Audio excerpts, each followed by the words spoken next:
Pentagon Pete is losing the faith. A few of them, actually.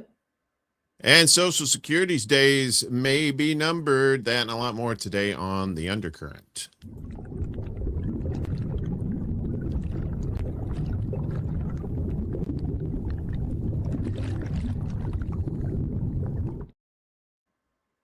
Hello. Hello. What's going on, everybody? Let me turn this on so we can see people here. We got Chuck's in the house and CBC voters here too. Yeah, 5 subs away from 100. We're at 95 on the old YouTube Undercurrent channel. 5 more and we get that sandwich. Can't wait. We do get a free sandwich, don't we? In that, like the punch cards? I thought there was no such thing as a free lunch, Uncle Warren. I don't know. Depends on what kind of sandwich it is. You may think it's lunch, or you may think it's, I do not want that, because they have those kind of sandwiches too. Good morning, everybody. What's going on? It is Wednesday. Just a quick news update. Seems like the devil himself is going to make it to November, as Lindsey Graham won the Republican primary in South Carolina last night. So he'll be moving on, facing who knows, and at this point, who really cares? I mean, I don't think that person's going to stop them. South Carolina has its own flavor, and I'm not talking about just barbecue. You know what I'm saying? South Carolina is a weird place. It can be. You know, I was, what was it? The Demon of Unrest, the book about the start of the Civil War. And one of the things that Eric Larson talks about in there is the role that South Carolina played, and that it was considered to be actually a very primitive state at that point. They were considered to be very backward, and their chief source of entertainment in the evening was to do the promenade, which is where people would come out in their finery and just walk around the town squares. So South Carolina is South Carolina. Yeah. They put mustard in their barbecue sauce. I'm a little put off by that, but I like it. You've never tried? I do like it. No, I have tried it. That's why I don't like it. Oh well, okay. I really like mustard. I come from around the Memphis area where there's actual like real barbecue, where they don't screw around with, like, you know, tabletop condiments. You know, they're just in there putting some mustard in there. Like they're Carl from Sling Blade. I love me some mustard with my barbecue. Mm-hmm. I'm from Chicago, and we put only mustard on the hot dogs, so I can understand mustard barbecue. Yeah, it's like, yeah, nice try, but well, actually not nice try. But I mean, if people like it, that's fine. But it's just they really should have thought that through.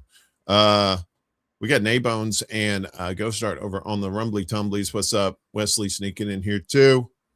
Good to see all of y'alls. We are live on YouTube, Rumble, and Facebook. We've been doing our like I said, we got 95 subscribers, and we've been putting out clips, and people have been responding to them pretty well. We got into trouble though for one of those clips. Yeah, but it was because of the title. There was a naughty word, Uncle Warren. Yeah, well, it was a quote. So, but it was still a naughty word, and the censor's like, we don't know this is a quote. So we're going to age restrict your channel. Yeah, but I changed the title, and I appealed, that, yeah. And it's like no big deal. So they, like I said, they tried, but nice try, but not nice try. We got news to get to today. Pretty good bit of news. One of the things, like I said, hey, guess what? Social Security, it may go bye-bye for people like us. 6 years, it says here. And, you know, I'll be 63 in 6 years. So will I. There we go. My magic ain't working. Yeah, so it's like screw you, Gen X, and your Social Security. So U.S. Social Security Trust Fund set for 2032 insolvency report finds but 1.5 trillion for the military, just so you know. They're going to do that. The U.S. Social Security Trust Fund, relied on by millions of American retirees, will run out of money in late 2032, earlier than previously forecast, in part because of Trump's signature tax law enacted last year. The government said yesterday. A Social Security Administration annual report projected the Old Age and Survivors Insurance Trust Fund that finances retirement benefits will become depleted and no longer be able to pay 100% of scheduled benefits in the fourth quarter of 2032, up from the first quarter of 2033 projected in the 2025 annual report. At that time, the fund's projected income will be sufficient to pay just 78% of scheduled benefits, indicating beneficiaries will see a 22% cut in monthly Social Security retirement income. Reserves for the related disability insurance trust fund for those receiving long-term disability payments should remain positive for the next 75 years, unchanged from last year's findings. Well, at least that's not fucked over. The two funds combined, however, will reach insolvency in the third quarter of 2034, also unchanged from a year ago. At that time, the combined fund will have income sufficient to pay just 83% of scheduled benefits, a percentage that declines to 65% by 2100. Good God, I hope I'm not around by that. Mm-hmm.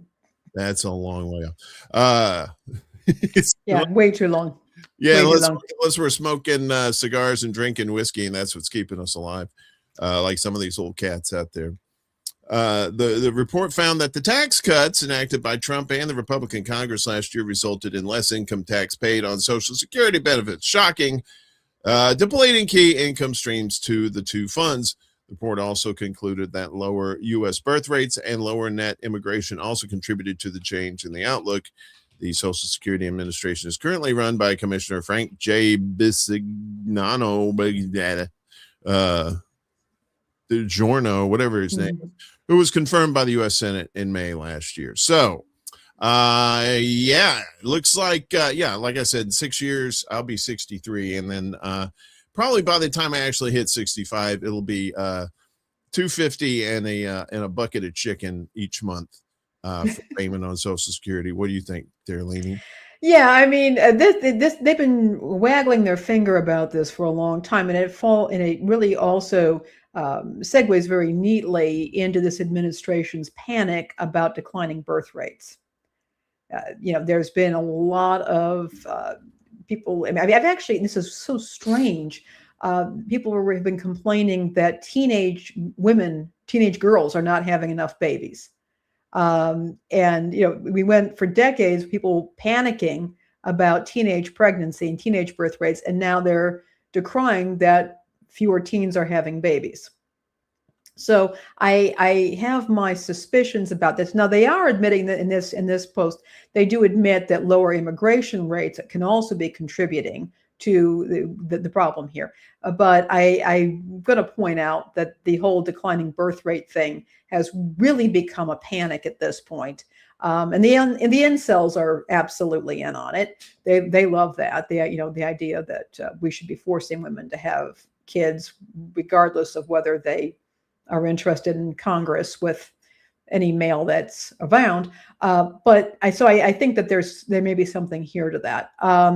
And Chuck has been pointing out.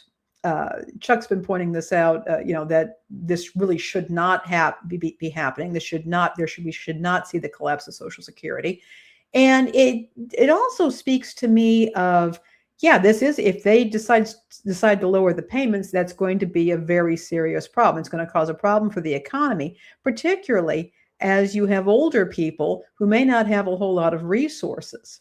You have people who I think have given up on the idea of retirement. I expect to work until the day I keel over. Like many of us do, not all, but many of us do. And but this can be a real problem when you have elderly people who might be disabled, who have age-related conditions and who may not be able to participate in the workforce, and they are probably not going to be able to re-enter it, unlike somebody who may have a temporary disability when they're younger. So if this is what's going to happen, we're going to be looking at an increasingly impoverished group of people that are going to make up a big chunk of the population. This country is in for a world of hurt until somebody figures out what they're going to do about it. Willie says here, I predict that they will get rid of Social Security for those under 40 years, while those between 40 and 61 will get reduced payments, and Gen X will get the same amount, which is bupkis. $2.50 and a bucket of chicken. Yeah, and that, well, yeah, it shouldn't go insolvent, but we've seen the screwing around in the government, so it's not surprising if it actually does happen. And on top of that, of course, some of these cats in the government who have pensions, who will have pensions and have free government health care, are talking about raising the retirement age to like 70. But like you said, we're basically going to be working until we die anyway. So, it's like, all right, make it 300, because that's about, it might as well be. And then even then, when we get it, it's going to be depleted. Speaking of depleted, we got all that oil here in the United States, but oil, like my love for foods cooked in a microwave, it doesn't last long. And I don't know why I said that transition. Trump outpaces Biden, depletes oil reserves to lowest levels in years. He's like, well, if you can't get oil over there, you could come get our oil. Well, you probably should. You should probably shut up there. Your catcher's mitt looking face.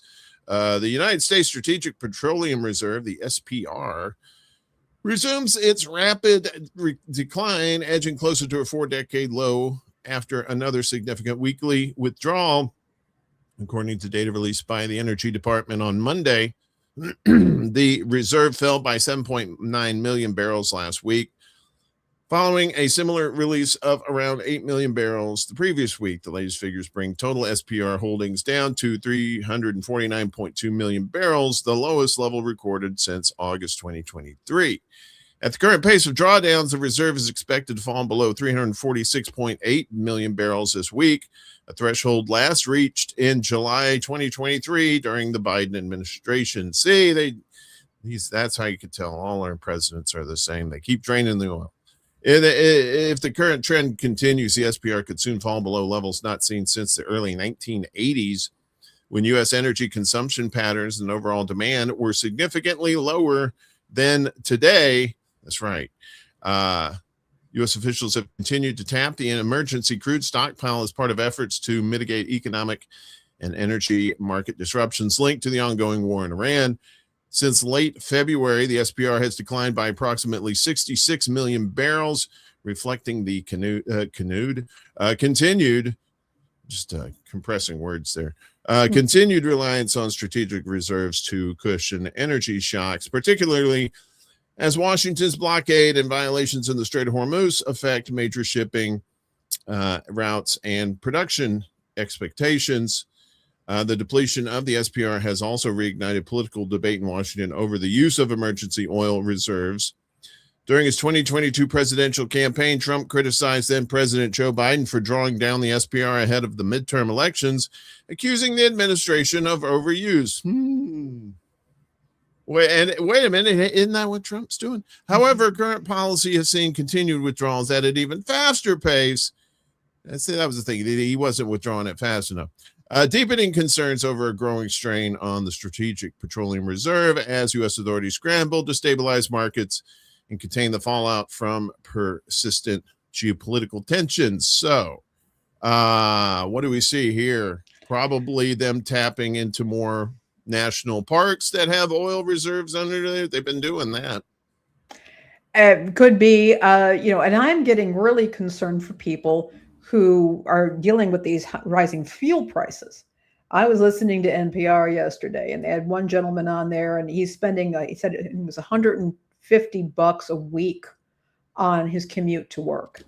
Hmm. And he's actually taking on side jobs, just to be able to pay the bills. He said he could possibly, he has where he works, he has siblings there. He could probably spend a few nights a week there, but he's got a spouse and children at home, and that's not good for their marriage or their family life. I was hearing from another woman who was simply unable to get to work, and she's afraid she's going to lose her job because she doesn't have the gas to get there, and she apparently does not have the money for ride share, and there isn't a public transit for her. So this is about to get very serious. It's not just not being able to afford gas or having to cut into your budget. It is, if you don't have a way to get to work, people lose their jobs. Yeah. Now they've got a real problem on their hands. Yeah, and it's some places these, you'd say, oh, why don't you just ride a bike to work? Well, some of these places are too far to commute. And what if it's raining? What if there's a hailstorm? It's not always, right. Yeah. I'm all about riding bicycles or whatever it is that you need to do, but there are conditions in which it is safe to drive a car or be in a car, but it is not safe to be on a bicycle or to walk. Yeah. Unless you're really good at dodging things, hailstorms is not good for that either. Or showing up looking like a drowned rat. Well, that too, or catching pneumonia. But I was seeing the other day the average price of diesel is around 500. It might as well be $5.25 to $5.50 per gallon. And that's going to affect truckers. And if some of these truckers are not going to be able to afford the fuel too, then that means, deliveries and stuff get stopped or delayed. Yeah. It is what people can't be getting frostbite. And if, this is just not practical. Yeah. It's going to get pretty sticky. It's already pretty sticky right now, but it's going to get worse. Unless somebody does something to stop it or change things, which I don't see that happening anytime soon. Priorities though, we got to make sure we get our nuclear weapons, Lainey. Well, they're very important. We need our nukes. It's part of this complete breakfast. Everybody needs a little nookie now and then. Nukie. That's not what that means. No. Stop it. I'm telling you, if you have nukie with that, you have a half-life of about 50,000 years. Well, I want to see that ballistic missile. Oh, there it is. There we go. Fire in the hole. Yeah. Nuclear weapon spending surges to record high of $119 billion. $1 billion. Global spend. This is around the world. This isn't just us. This is everybody. Global spending on nuclear weapons last year rose to an all-time high of $119 billion, according to a report by non-proliferation advocates.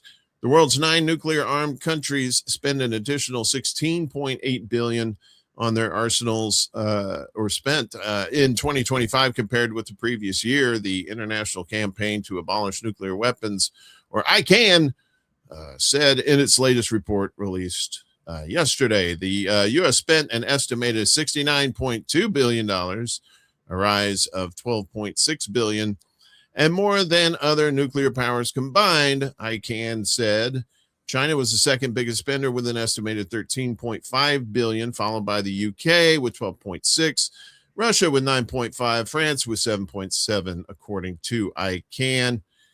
India, Pakistan, Israel, and North Korea spent sums ranging from $656 million in Pyongyang in North Korea to $2.8 billion in New Delhi in India.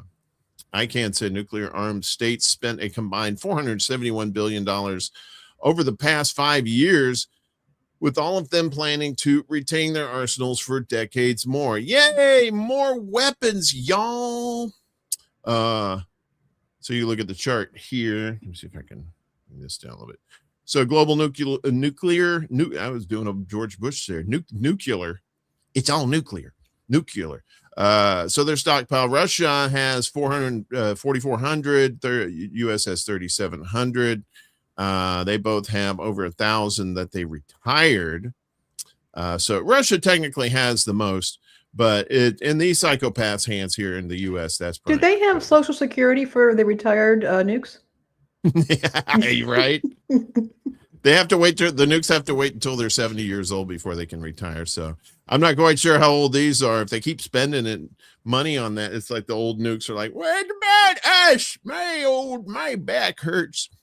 So yeah, you saw the chart there. This exorbitant spending comes at a time when countries are significantly scaling back their investments in the global commons.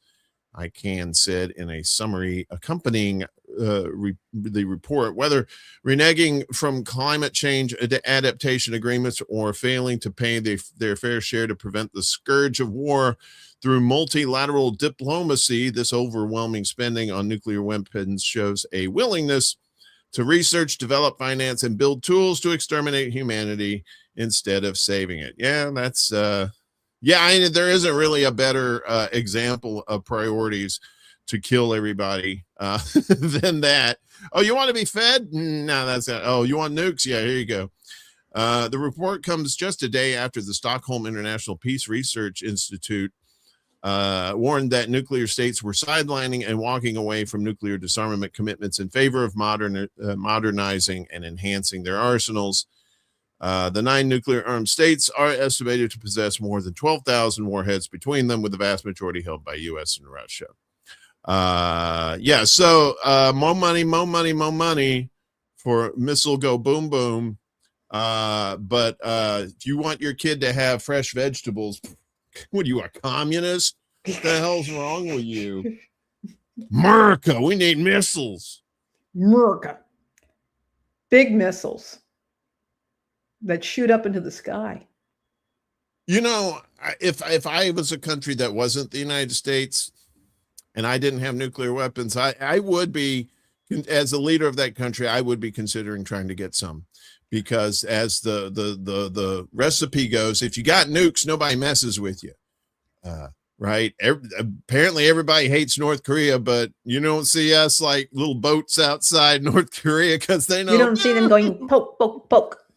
They know where the mushroom clouds live, and it'll be them as the mushroom clouds. So yeah, that and you're probably seeing that raise in some of the countries besides that. Like and who knows, maybe Iran gets one too. The former leader there was not, he put a fatwa on it. He said no nukes, and his son is like hold my nuclear fission. But he hasn't said anything about it yet, but that could very well happen in the near future. Hey Poppy, that's right. It's just like the Van Halen song. Everybody wants one. I want one too. Everybody wants one. How about you? And if that's not bad enough, guess what? The screw worm's coming. Get ready to get screwed. Yeah. Why that next hamburger is going to cost you. This lady here has something to say. The primary driver of inflation in the U.S. economy, the forever war in Iran, has not yet taken full effect. Now we found an entirely new driver. Last week, the flesh-eating parasite. I hope it's in burgers, please. You would eat some bugs. The flesh-eating parasite known as the New World screwworm. Like New World Order. Is that what they're really? Are they trying to make this as apocalyptic as possible? Was found in a calf in Texas. The second case was identified about 5 miles away shortly thereafter. A third case was found in a dog.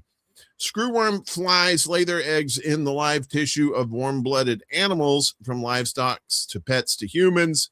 These larvae screw into the animal's flesh, and while they are not very harmful to humans, and that the horrifying effects of maggots chewing into your skin are relatively easy to notice and address. Yeah, well, if you're sitting there letting somebody just eat on you like that, you're like, okay, you want to get out of here.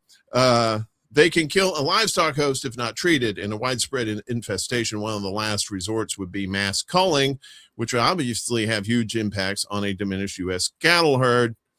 The total herd count already sits at a catastrophic 75-year low, in part because of the screwworm outbreak that broke past a fire break in Central America starting in 2023.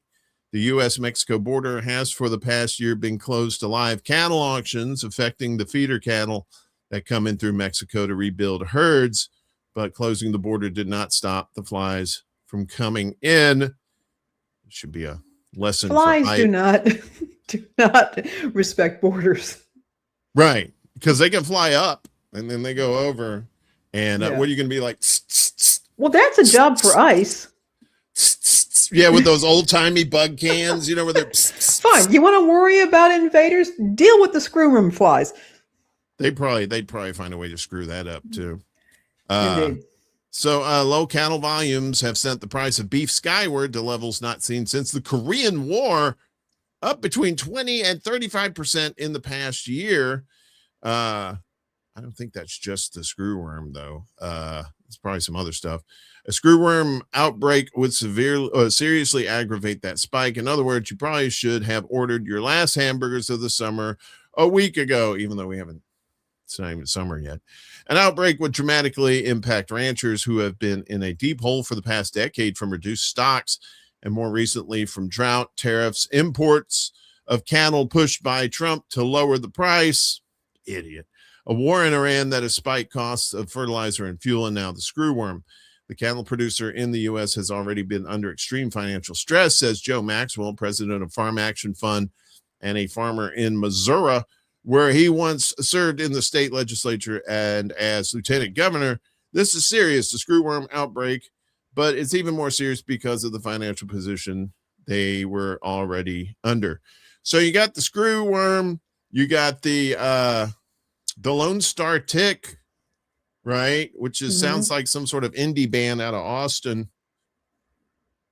Yeah, and there's a couple of other factors involved here, Uncle Warren. One is that some scientists are blaming climate change for the increase in these screwworms and these larvae, because without the deep freezes that can kill off eggs and all that and help to control the population, as the climate gets hotter, the winters get more mild, less of them die out.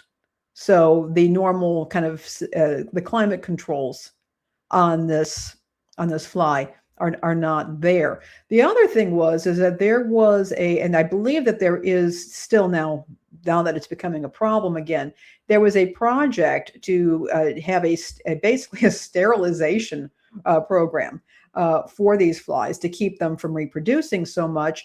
And Elon Musk's Doge came in and apparently put a halt to that. Now that there's talk about bringing this all back, but people were making fun of it. Oh, they're trying to sterilize flies, and isn't this a crazy little project? Well, actually, it was a very important project because there's a species here that is causing severe problems with our cattle and thus with our food supply. So yeah, this is what we're dealing with right now. I mean, if you thought the murder hornets were bad, we've now got screwworms. So yeah, I forgot about the murder hornets. I'd love to see them in the mix now too. It's like, come on, you guys fight it out with the screwworms and the Lone Star Ticks back there. It would probably be better than the UFC fighting that they're planning to have at the 250th anniversary of the U.S. in D.C. I mean, they could actually get all of these insects to do a show. Like the old flea circuses back in the day that it's like, hey, wait a minute, this is like the sea monkeys ripoff, right? I don't see nothing. Oh yeah, see, look at that one jumping around and stuff. Yeah, I know, right? It's very biblical, the plagues and the swarms of locusts, and the gnashing of teeth and all that good stuff. It seems like we're in end times, which if you're religious or not, you got to recognize that the world's kind of like kind of teetering on the edge there. So it's time for a change. Yeah, it is, and it's also time to change this thing to the catch of the day. See how the king of segue. And talking about Smeg's breath. I'm sorry, Pete Hegseth, and saying, "Hey, your religion don't belong here. In the military, we want some Christians and more Christians. And hey, give me some Christians. What's going on with this?" All right. Well, you've probably been. It's made quite a kerfuffle. Effectively, what has happened is that Pentagon Pete has decided he wants to reform and revitalize the chaplain corps. I recently saw a rather unhinged video of him trying to explain that he doesn't like what's happened to the chaplain corps, that they basically have become emotional support resources rather than actually leading people in the faith and setting an example, and they have a divine call to ministry. One of the things they're going to be doing is changing their insignia. They're not going to be wearing their rank. They're all officers in the military, but they are not going to wear their rank. They're actually, their insignia is going to be a faith symbol.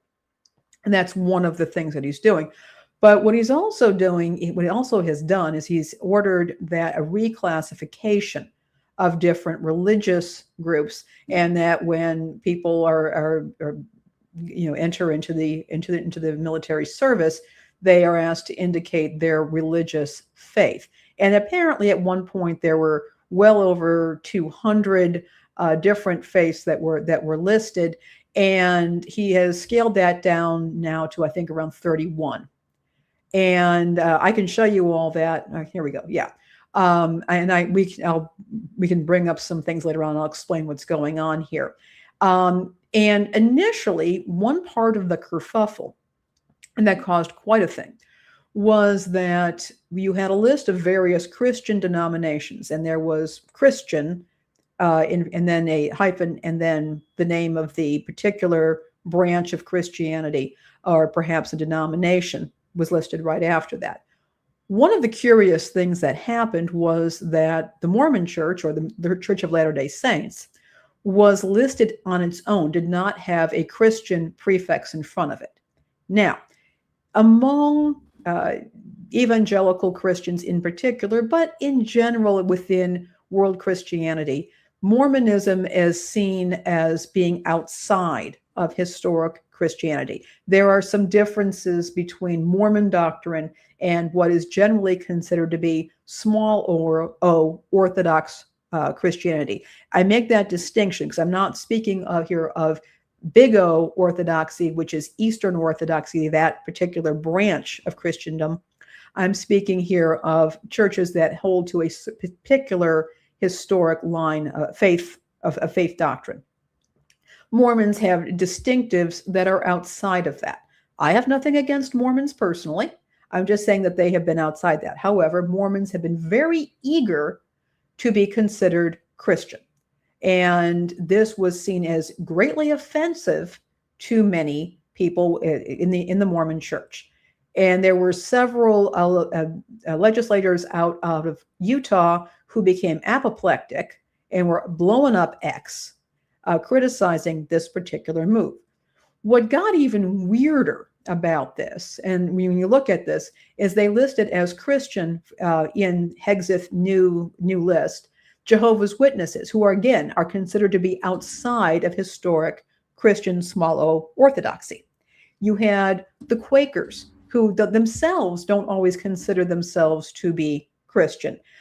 You also, and this is where it also gets a bit goofy here, is there are several churches in here. This has been actually revised. They no longer have the Christian. This is the revised list that has come up later. But they also have various churches in here that are traditionally non-combatants. That is to say that their members are going to be conscientious objectors. So you have the Brethren, you have the Quakers, you have the Jehovah's Witnesses. And the only thing I can think is that there are some military members that come from families. They were raised in these faiths, but they have decided to join the military. But it was a bit strange to see that. But Hegseth has backed down, the Pentagon has backed down, and they put together the revised list, which is the one that you just shared, which has removed the Christian prefix to the individual listings. So that is what has happened here. And so he's backed down on that.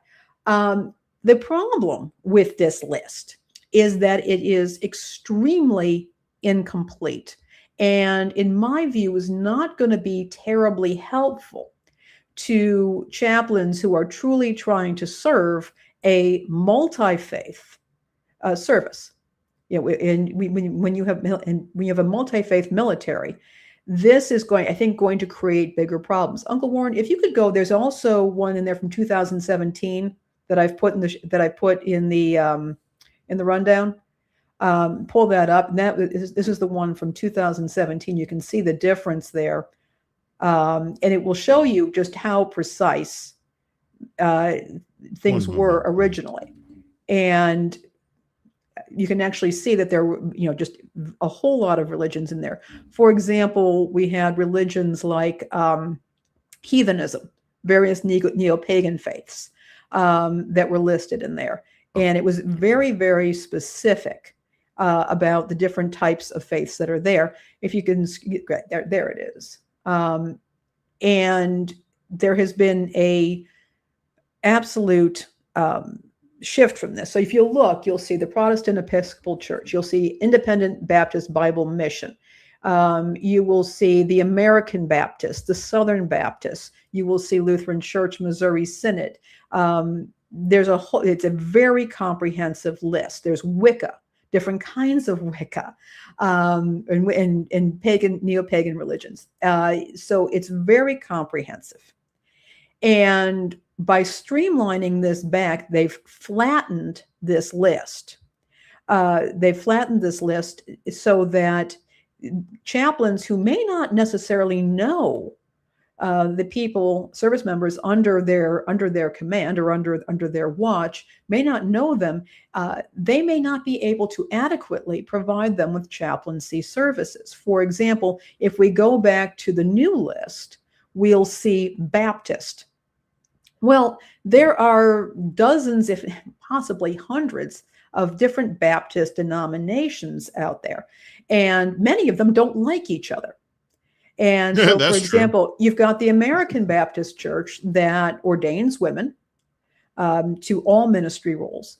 You have, and that also ordains people who are gay, lesbian, trans, and you have the Southern Baptists who do none of those things, and who are now making moves to restrict women's participation in ministry even further. Now, I consider these to be valid issues of theological dispute, but if you are a military chaplain, let's say you're a military chaplain, you don't know, you have somebody who says that they're Baptist, they are, and you yourself are not Baptist. Let's say you're Lutheran or whatnot, and you're not aware of, of what sect, what part of the Baptist faith this person is, and you're trying to get them help from a local clergy member, you're not necessarily going to know where to get them help. If they call up the local Baptist church, which is an American Baptist church, and they send over a woman minister to assist or support a Southern Baptist family, that's going to get really unpleasant very quickly. And vice versa. You have Lutheran churches that practice closed communion. So you have like Missouri Synod or Wisconsin Synod, they practice closed communion. You have to be a member of that particular synod. It's not good enough to be a Lutheran even. You have to be a member of that synod to take communion. And again, you have a chaplain who's a Methodist, and you've got some Lutherans there. They call somebody up. The Missouri Synod Lutheran service member may not be able to take communion from an ELCA Lutheran minister, or they bring in a Missouri Synod or recommend a Missouri Synod Lutheran pastor who comes in and who can't give communion to the ELCA member. So we've got a complete flattening here. They've eliminated any mention of neo-pagan religions, and Hegseth is aware of them when there was that particular when there was a kerfuffle about that Hegseth wanted to eliminate beards, facial hair from the military. And he said, if you want facial hair, join the special forces. He said things like that. He said that specifically that heathens and Norse pagans would not be allowed to have beards. So he's aware of this, and they've basically been eliminated as a group. They're not also, something that's very obvious here is that there has been no distinction between traditional African-American churches, like the African Methodist Episcopal Church or the Progressive Baptists or the National Baptist Convention.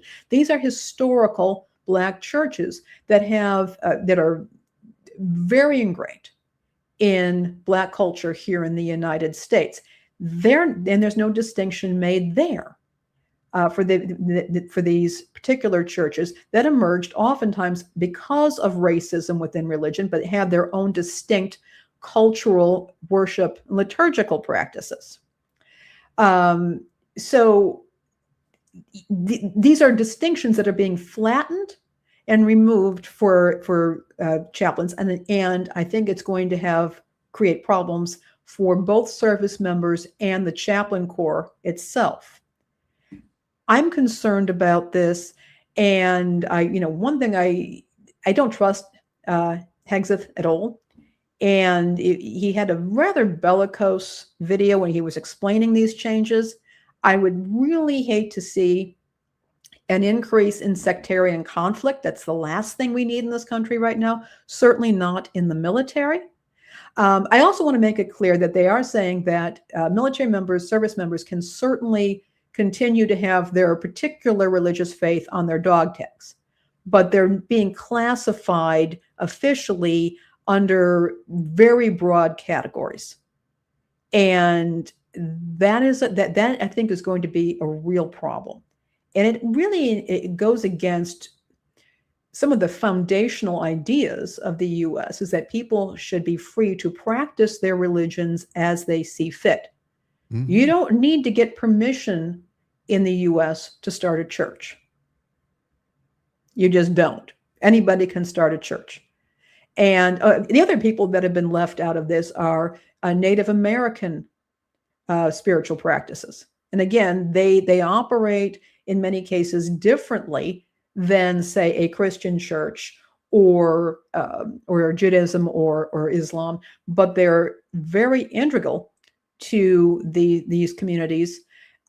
And that's being stripped out of here. And when you consider that Native Americans oftentimes serve at a disproportionately high rate in the military, that is also an issue.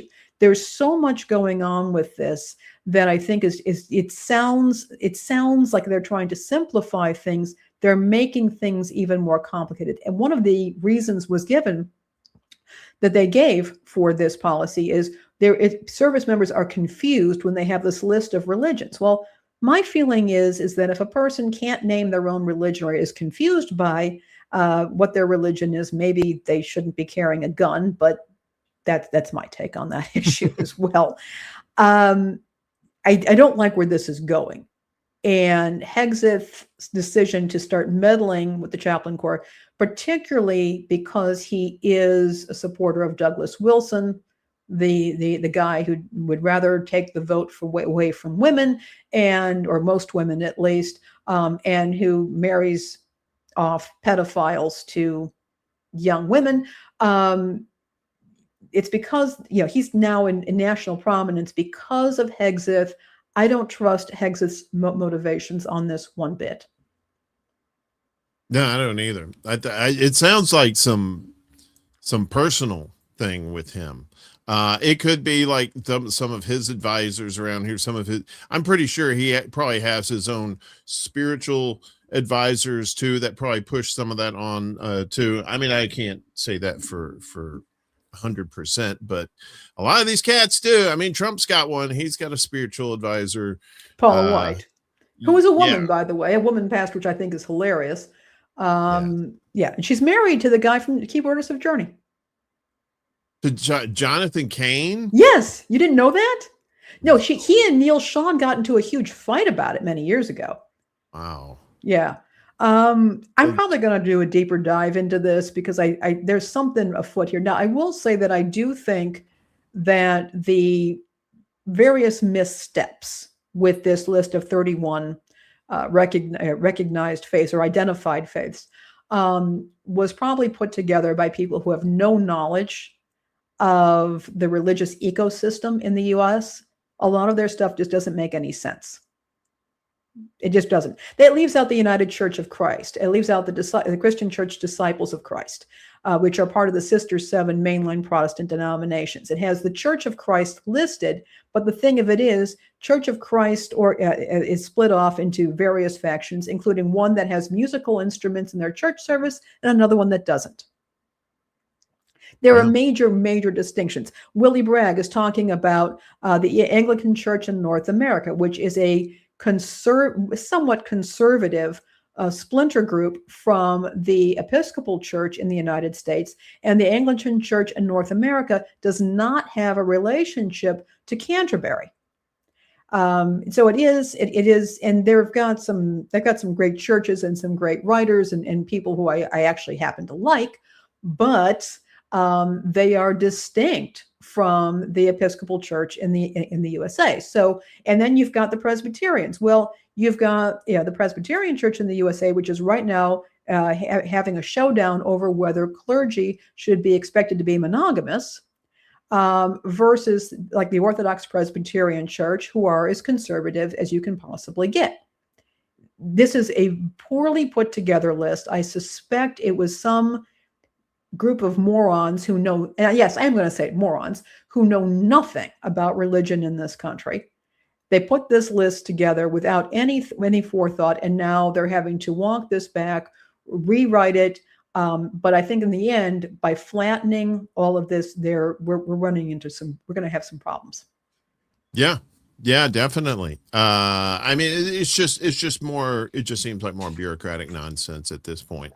It makes no sense. It's not serving a purpose other than to just piss off people who are religious and in the military. Other than that, I mean, that's it. It just seems like it's causing problems. And well, they may not get the services that they need. The chaplain corps is important. And when you have a chaplain, you can't have a chaplain for every religion on every base. It's not going to happen. But the chaplain is responsible for getting help for those folks. They are responsible for making sure that religious groups have access to whatever chaplain facilities that they have, even if that particular religious group is not the same as the chaplain's personal belief. It's just, this is, on one hand, I think it could be a bureaucratic mess. I agree with that. But I also do not trust Hegseth and his motivations and the people who he has whispering in his ear. And I think in the end, you have service members and their families who are going to suffer if they are unable to get the level of pastoral care that they need promptly when things go poorly. And that does happen in the military a lot. And it's going to happen more if events that are happening now keep developing, that's for sure. And the racism also is getting on my nerves. We can talk. I'm going to talk about this more, but at some other later date. But we need to move on. I know. Yeah, let's do that. Let's move on to the recurring tide. And we've been talking about what's going on in Minnesota with ICE there, but also with these fraud allegations that's going on there as well. And of course, JD Vance has to put his little Muppet face into this too. Why? As Vance demands Justice Department probe of Minnesota officials as White House presses war on fraud. Yes, this probably has nothing to do with the midterms that are coming up and trying to, Democrats have a way of making themselves look bad on their own. They don't really need any more. JD Vance is pressing federal prosecutors to investigate Minnesota Governor Tim Walz and State Attorney General Keith Ellison over allegations they failed to stop widespread social services fraud, amplifying concerns the White House will use a new Justice Department division to target political rivals. Vance, who has been tapped to lead the Trump administration's anti-fraud efforts as he seeks to raise his political profile as a potential 2028 presidential candidate. Yeah, good luck with that. Cited in a letter to the Justice Department, a report from the Republican-led House Oversight Committee that alleges Waltz and Ellison were aware of pervasive abuse of government programs for years and let it flourish. Yeah, I'm pretty sure they're going to be asked those same questions themselves if Trumpy ever goes to trial. The Justice Department did immediately respond to questions yesterday about whether it would open an investigation. It was unclear what, if any, potential violations of federal law could support a probe into the Democratic Minnesota officials who have defended their efforts to combat fraud and have characterized a separate Justice Department investigation involving state leaders as politically motivated. Minnesota has long been under a microscope for staggering amounts of fraud in programs for children and other social services, with dozens of defendants charged under the administrations of Joe Biden and Trump. Vance's referral for an investigation into state leaders, however, marks an escalation in the Trump administration's stated war on fraud that officials have said would not be political or partisan. And then someone in the back went, bullshit. Bullshit. It's like, sir, you need a lozenge for your throat. Vance is seeking an investigation by a new Justice Department division that has drawn intense scrutiny over the potential for political influence.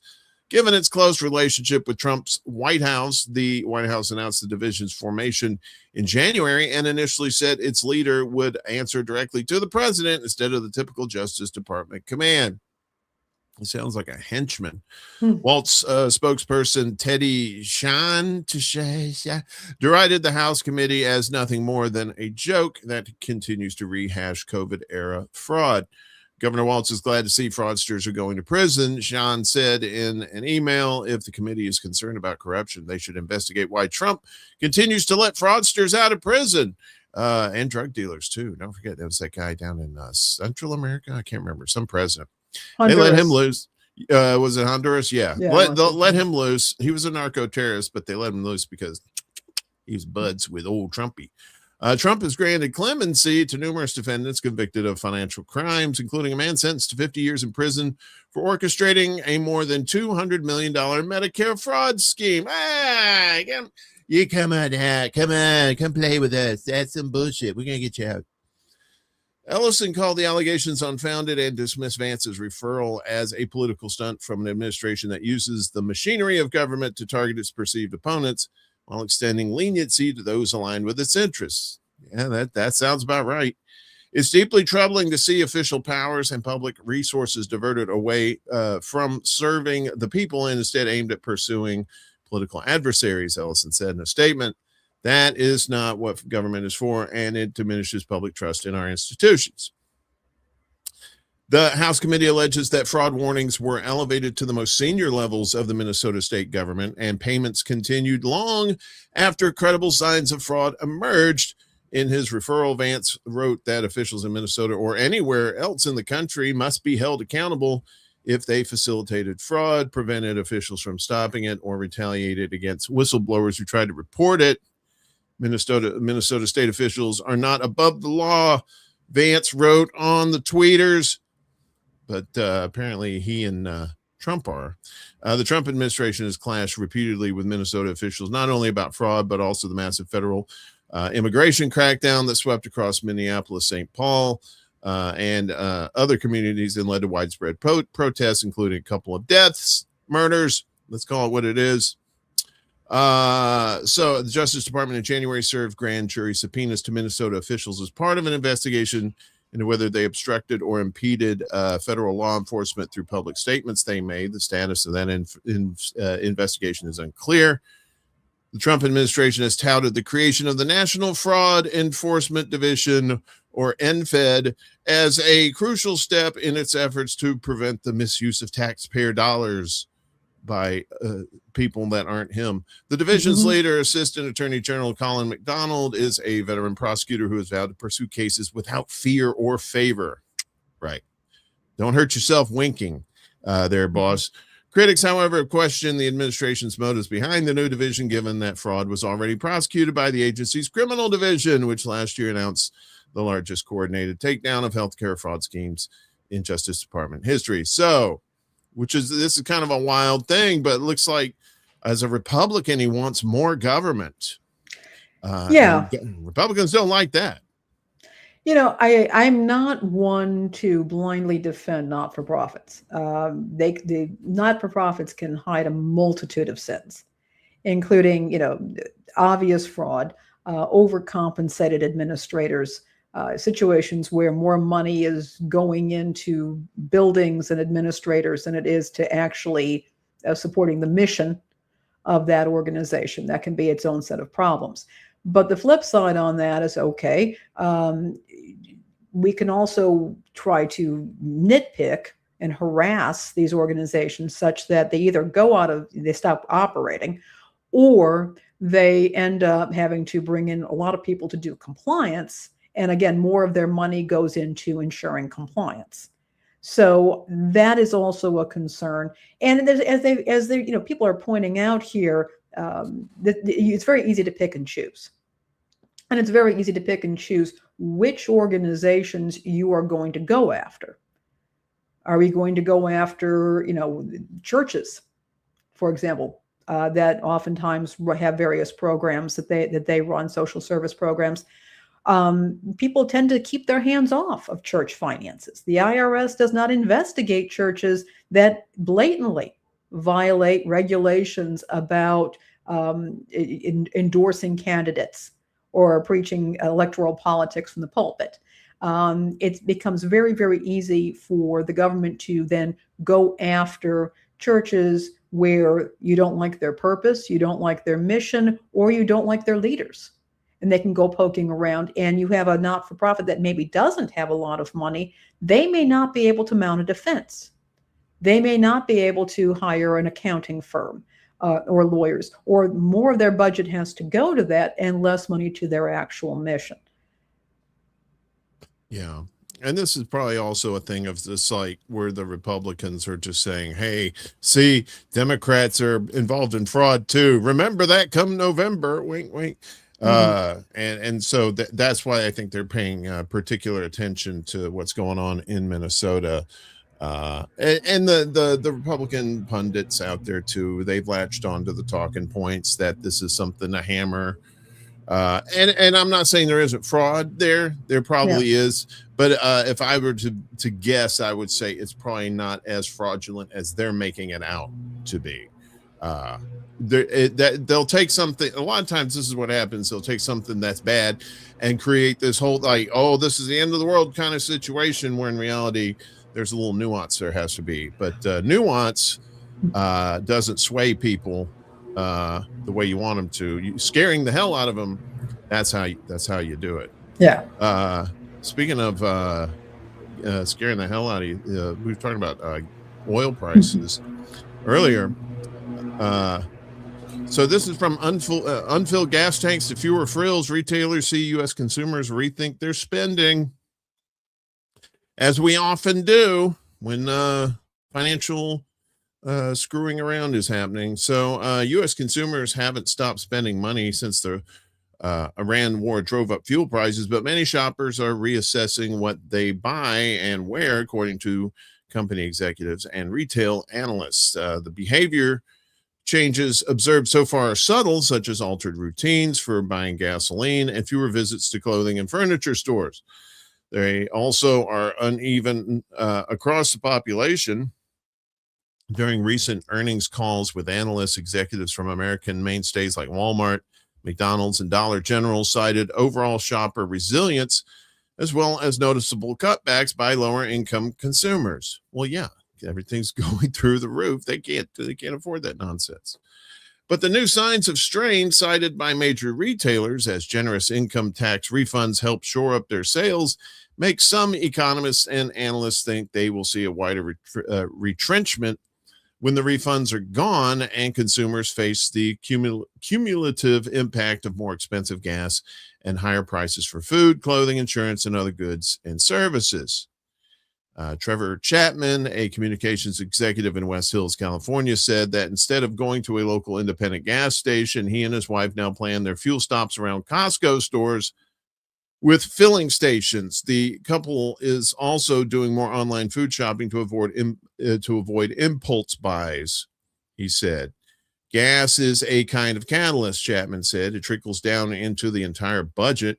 We're trying to keep everything as normal as possible, but it's starting to feel like it's adding up more and more. Well, before the U.S. and Israel launched the war, many consumers already were being more choosy with their discretionary purchases, fatigued by several years of stubborn inflation and tariffs on imported goods imposed last year. I guess that's the end of that. People, that's the thing. Especially poor people know how to be very they know how to get around this kind of stuff, but it's going to get to the point where even some of the get arounds that poor people have are not going to work either, and so they're gonna have to do some drastic stuff, like maybe riding a bicycle to commute for 20 miles. I mean, I've heard stories about that, where people just can't afford the gas, right? If they go, they're spending their paycheck on gas, it seems like, because of course a lot of these places aren't paying enough, so you have that thrown in the mix too. What do you think? And I want to apologize. There's some kind of tractor in my backyard right now, and if it's making some noise, I'm doing my best to control it. We've talked about this, is that people are just cutting back in all these areas. And I think what people don't seem to get is when you talk about belt tightening and how important that is. As Chuck says, you can only frugal so much until you get unfrugaled. There's only so much you can cut back. There's not going to be anything there for you. There's not going to be any money left to pay for that increased energy bill for your home. There's not going to be the money enough for your kids' school supplies. What is expected this year? People are already starting back to school shopping in June. The kids just got out of school. And they're now starting in June so that they can spread out that spending, looking for the best deals and budget for all of that. And that's a concern. But you also have to consider, what about the local businesses? People, remember the whole avocado toast things. Oh, you kids wouldn't be broke if you weren't buying avocado toast. Whatever your opinion on that may be. And yes, we all have to budget. But what happens to local cafes and restaurants and coffee shops that sell the avocado toast and employ people? And that's going to be lost. That can be lost. And what happens when people are losing their employment? There are people who have to cut back. They can't hire their cleaning lady or their landscaper. What happens to that cleaning lady or landscaper is they keep on losing all of their clients. Landscaping is going on right outside right now. What happens when those folks don't have their clients and they lose, they lose their employment, they lose their budgets? You start to see the collapse of economies. Yeah, you do, and especially in small areas like that too.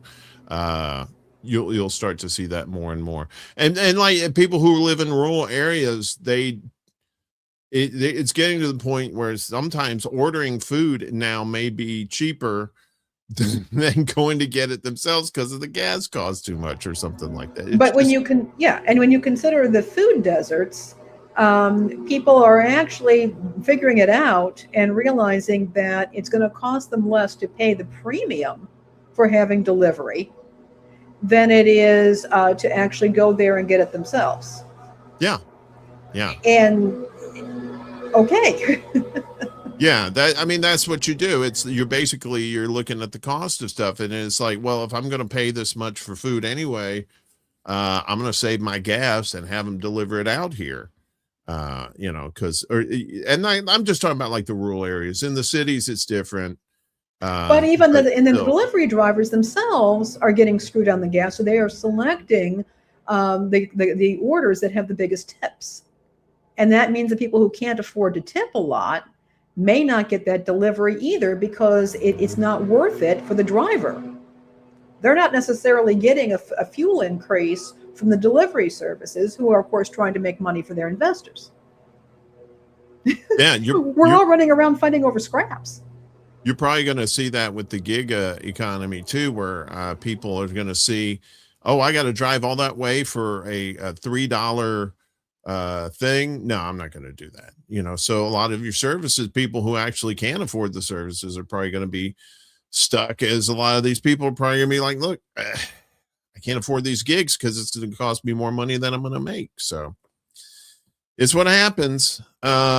You know, whenever the economy goes to poop like that, you just you have to get very creative, and hopefully you can vote your way out of it, but I doubt that's going to happen. But speaking of just screwed up stuff, this story is terrible. Farmer donates land for a park. City sells it for data center development. $10 gift became $10 million for city government, with $30 million tax expected over the next decade. Yeah. You were going to say something? I was going to say, when I saw this, I almost fell off my chair. This is just, yeah. I wasn't surprised. It's just, I'm just like, all right. So back in 1999, 87 acres of land in Taylor, Texas was donated, a nominal fee, $10, to the city by a farmer with a condition in the deed that it would be used for community parkland. In 2025, the land was sold for $10 million to a data center developer who has won several legal battles against the nearby residents who are trying to stop the massive construction project, reports 404 Media. Now the disgruntled locals are planning to take their case to an appeals court. This is unbelievable. They don't want your data center there. That's the thing. It's like, we don't care. If we want a data center here, we're going to do it. To introduce this case, let's go back to 1999 when the $10 deed was inked. For some background, 404 Media talked to longtime local Pamela Griffin, who used to play on the farmland and watch her children grow up and enjoy the same freedom.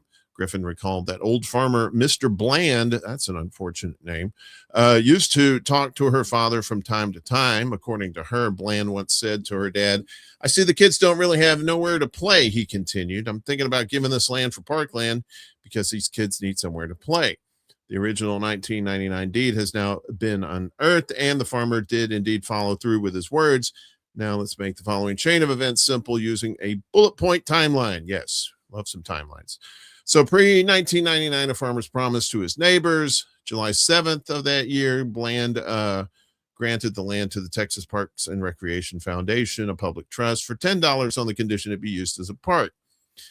2003, Texas Parks and Recreation Foundation granted the land to another nonprofit called the Williamson County Park Foundation. 1 month later, Williamson County Park Foundation gave the land to the city of Taylor. The city of Taylor sold the land to the Taylor Economic Development Corporation for $15,000. TEDC sold the land to data center developers Blueprint for $10 million. Wow. This is quite a tale, and there appears to be a lot at stake for parties on either side of the dispute. In summary, locals face a multitude of undesirable side effects coming from having a data center in their backyard. There's also the principle of the original deed being ignored, a big deal in Texas.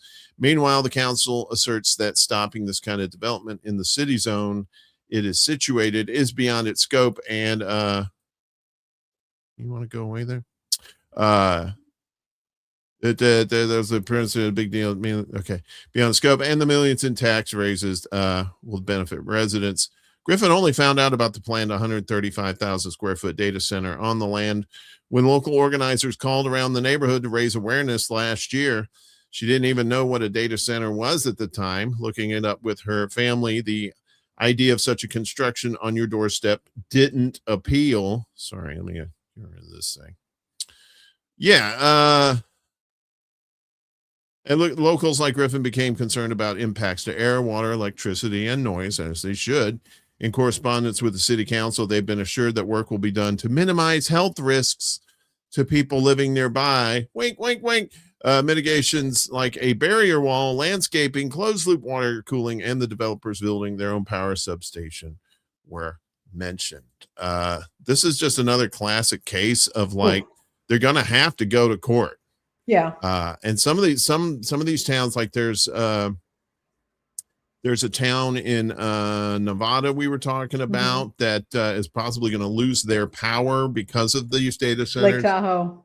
Lake Tahoe. And more of that stuff is happening around the country, and more people are starting to stand up to them, thank goodness. Because they're realizing what these data centers really are. They're not jobs.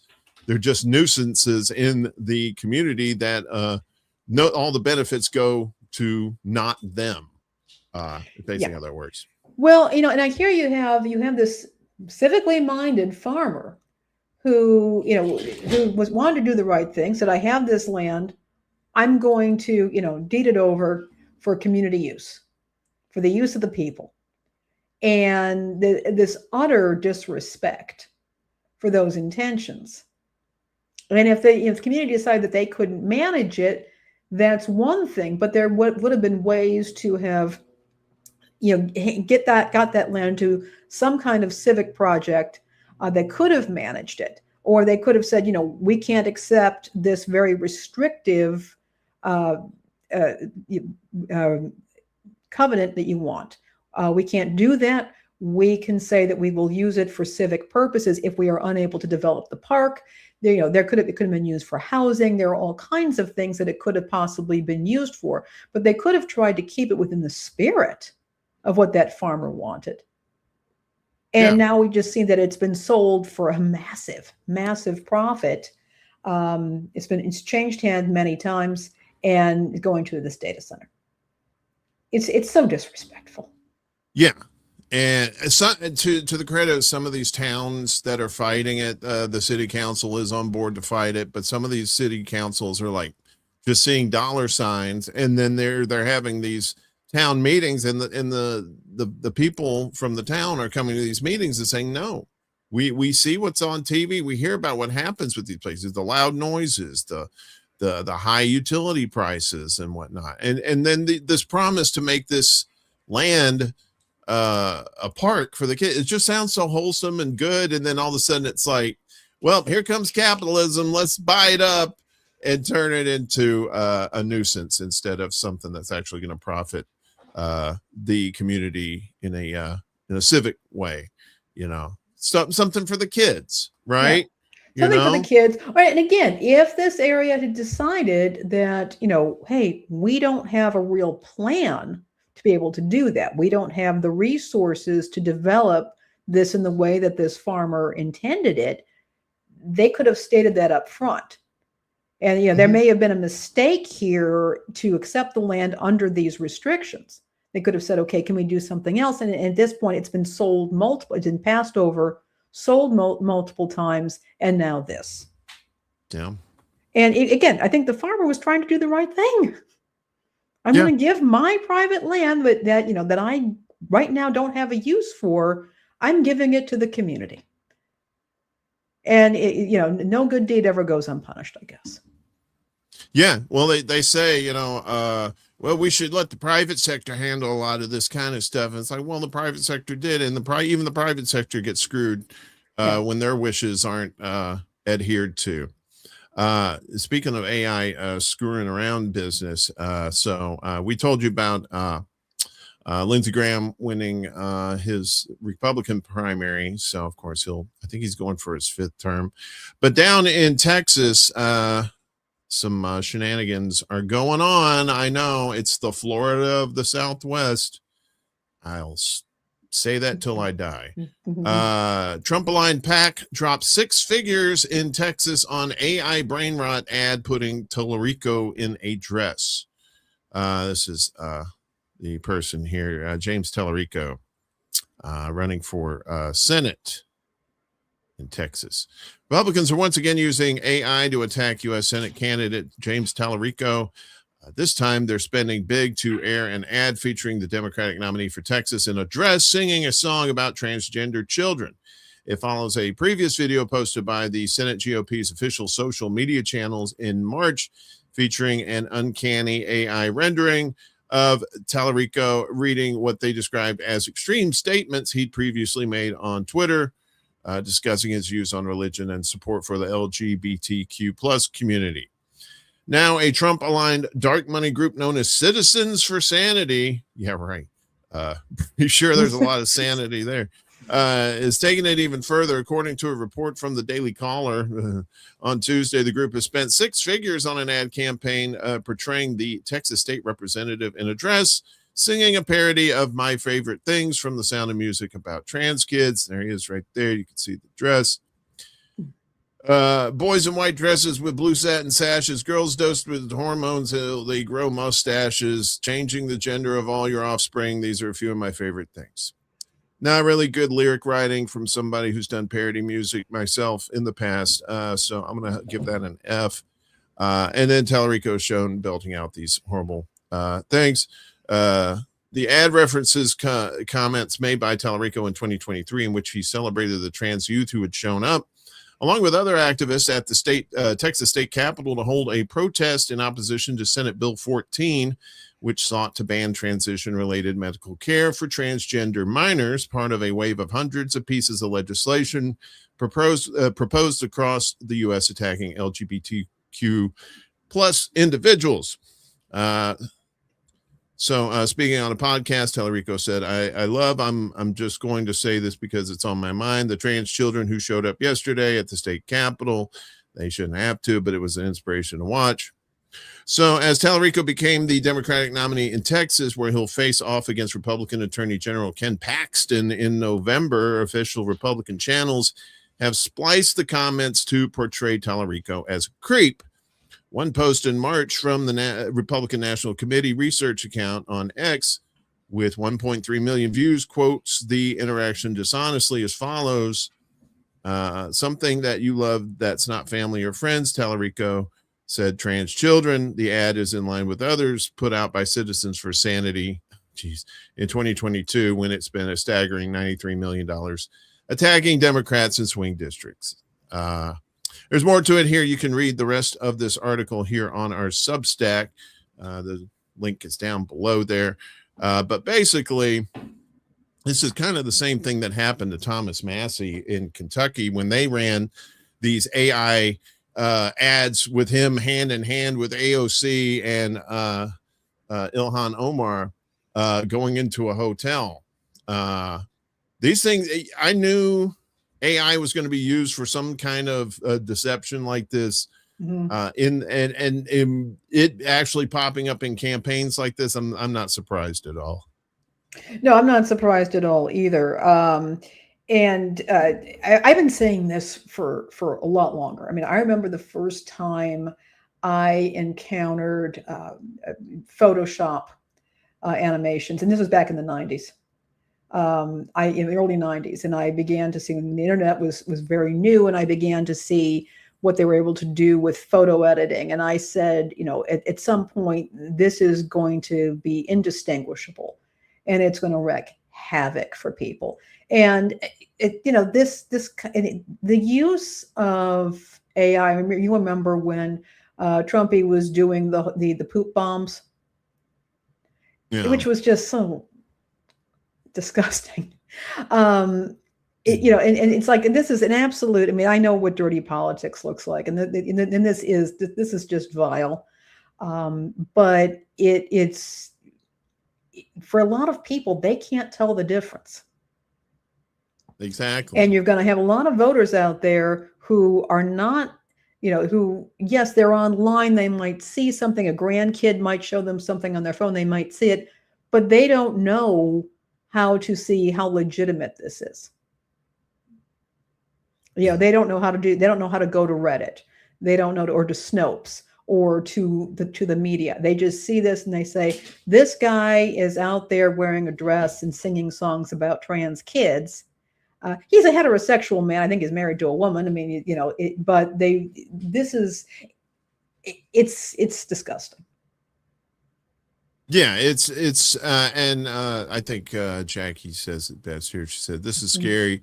It's going to ruin lives, and no one will be held accountable." That last part there, no one being held accountable for it.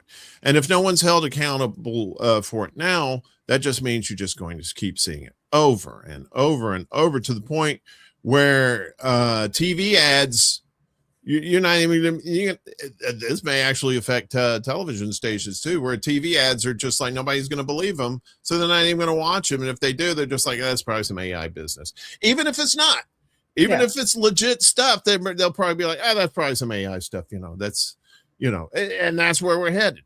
Like you said, there's a lot of people who aren't tech savvy and don't know a lot of how they can tell if something's off or something like that. These are just people who probably watch regular ass television every day and just like, oh, well, look at that doesn't appeal to me. I'm going to vote for the other person. So, yeah. And again, it also has a civic impact when people say, well, I saw a video. This is what I saw in video. And the other person turns around and said, that was AI. Mm-hmm. And there we go. And then people are going to be disagreeing on reality. Yeah. I mean, it's already happening in the UFO or UAP community too. People taking legit videos of stuff and people just don't believe it. They didn't believe it that much before. And now it's just, they're saying, well, that's just AI. That's not a real thing. And, there's been documented cases of real stuff happening, but that's a discussion for another day. Also, Ghost Art and Rumble, ecumenical, representing a number of different Christian churches. You're probably referring to my little subtitle here, Ecumenical Enchantress. That is actually taken from the movie North Avenue Irregulars. I think it was a Disney film that came out. I think I want to say it was back in the late 70s, early 80s. Ruth Buzzy was a Presbyterian church administrator, and very funny, but she called she was a CB person. It was back in the day before people had cell phones, but they did have CB radios, and she was known as the Ecumenical Enchantress. So that's for a religiously based catch of the day. I thought it'd be fun to play around with that. Not a lot of places where you're going to get a hot take on Ruth Buzzy. She was awesome. Was she wearing the hairnet too, like she did? No, she wore a hat, I seem to believe, but she was like a very serious administrator in the Presbyterian Church. If you haven't ever seen the North Avenue Irregulars, actually, I'd like to see it again. It was a very funny film, in my opinion. Well, something that's not funny is this war that's going on. It's not funny at all. It's definitely not funny to the Iranians. That's for sure. So we'll give you an update of what's going on here. The on again, off again, on again, love-hate relationship. Tehran launches regional counterattack on Washington's assets after new U.S. strikes. So basically, this will probably tell you in here, but I'll kind of ballpark it for you. It's they shot down, Iran shot down a helicopter, and Trumpy responded. So Iran announced on its latest retaliatory missile and drone operations launched against U.S. military assets in the Gulf and Jordan following Washington's newest strikes on the Islamic Republic. Washington struck Iran in response to what it claimed was the downing of a U.S. helicopter near the Strait of Hormuz. In response to the aggression of the U.S. terrorist army in areas in the south of the country under the false pretext of the downing of their helicopter, some U.S. bases in the region were targeted by a powerful attack. The Iranian military announced today, Wednesday, the criminal U.S. Army must know that if it repeats aggression against the Islamic Republic, more severe and widespread attacks will be carried out against the bank of targets set in the region, it added. The IRGC, which took part in the operations alongside the Iranian army, said 4 important targets were destroyed, including F-35 hangars and a command and control center in the Muwafaq, what the fuck? Salty Air Base in Jordan, Muwafaq. The IRGC said its naval forces hit 21 targets across the region and added that it downed a U.S. MQ-9 drone over the city of Jam in Iran's Bushehr province. I want to live in Jam City. That sounds like a rocking place. It's not Funky Town, but it's close. There were overnight reports of strikes targeting Kuwait as well, although they have not been confirmed or announced. Iran's foreign ministry released a statement condemning Washington's savage attacks on areas in the country's south. Iran, in exercising the inherent right of legitimate self-defense, delivered several severe strikes against U.S. bases and assets in the region. The statement added, calling on all countries of the region to, quote, prevent any use by the terrorist U.S. military and the Zionist regime of their territory and facilities for planning, organizing, executing, and supporting aggressive actions against Iran. Tehran will not hesitate in responding to U.S. attacks originating from bases in the region. The U.S. strikes hit Iran early on Wednesday. One targeted critical civilian infrastructure along Iran's southern coastline, destroying 2 primary water storage tanks in the Bamani area of Sirak country in Hormozgan province, according to the IRIB. According to the CEO of Hormozgan province's water and wastewater company, the U.S. hit a 500 cubic meter tank and a 2,000 cubic meter tank, which both play a key role in supplying drinking water. And it goes on here as to specific targets and stuff. So it seems like the kid that yelled car and all the kids got off the street. Now the car drove by and it's like, game on. We're back to fighting. And one of the things that had happened in particular for the first time is when Israel was attacking southern Lebanon. Iran joined in attacking Israel, whereas they've never done that kind of warfare before, where they actually initialized an attack not in response to them. And so that's what kind of started this whole new round of fighting that's going on over there. So who knows how long it'll last. Indeed. And Pakistan has been involved in the quote unquote peace negotiations, which is kind of laughable at this point. But Pakistan says Israel derailed U.S.-Iran peace deal described as inches away. Diplomatic efforts to finalize a peace agreement between the U.S. and Iran ran into significant delays due to Israeli violations across West Asia. Pakistani government mediators revealed to Anadolu agency on Tuesday. Trump told reporters in New York Monday that a settlement could be reached in 2 or 3 days, yet Pakistani mediators say that such an immediate breakthrough is unlikely. And if Trump's saying it, it's definitely unlikely. While Trump continues to maintain that a peace deal is close at hand, officials in Islamabad stress that the situation is complex and has entered a sensitive phase due to persistent Israeli military aggression in southern Lebanon. See, they were supposed to have a ceasefire there, but apparently Israel says, cease what? I heard, and they had one of those horns sticking out of their ear, like, hey, I can't hear you. What? Peace? What? According to sources close to the mediation, the two nations were inches away from concluding a temporary truce late last month, only for the momentum to be derailed by the large-scale Israeli incursion and the annexation of Lebanese territory. Although a temporary ceasefire in Lebanon was established on April 17th and subsequently extended until early July, Israel has maintained daily violations, including airstrikes and ground incursions, which is not unusual because they do not abide by ceasefires. Pakistani officials have informed Washington that Israel's action in both Lebanon and Gaza are the primary obstacle to reaching a final end to the war. The Iranian leadership has reiterated through diplomatic channels that it will not return to the negotiating table while Israeli strikes persist. Last week, Pakistani Interior Minister Mohsin Naqvi traveled to Tehran for the 4th time since February 28th to deliver a special message to Supreme Leader Mojtaba Khamenei from the Pakistani Army Chief, Field Marshal Asim Munir. They're killing me with these names. I'm going to tell you that right now. Right. Whew. Good thing I've read some of these before in the past. Yeah. Pakistan, alongside regional partners such as Qatar, is currently attempting to convince Trump to apply maximum pressure on Israel to halt its offensives. Imagine that. Yeah, Islamabad has reported receiving a positive response from the White House regarding the situation in Lebanon, despite the lack of an immediate cessation of attacks. So Pakistani sources told Anadolu Agency that they anticipate a breakthrough in efforts to stop the Israeli military attacks in a few days. Yeah, good luck with that. So yeah, and this goes on with more stuff.